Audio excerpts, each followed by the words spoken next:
গাজীপুরের কালিয়াকৈরের দাবি আদায়ের আন্দোলনে এক কারখানার শ্রমিকরা অন্য শ্রমিকদের সঙ্গে যোগ না দেওয়ায় কারখানাটিতে হামলার ঘটনা ঘটেছে।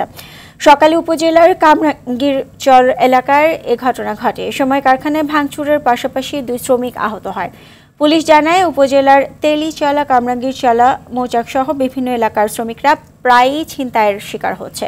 ছিনতাইকারীদের হাত থেকে রেহাই পেতে গেল মঙ্গলবার থেকে শ্রমিকরা ঢাকা-টাঙ্গাইল মহাসড়ক অবরোধ করে বিক্ষোভ করে।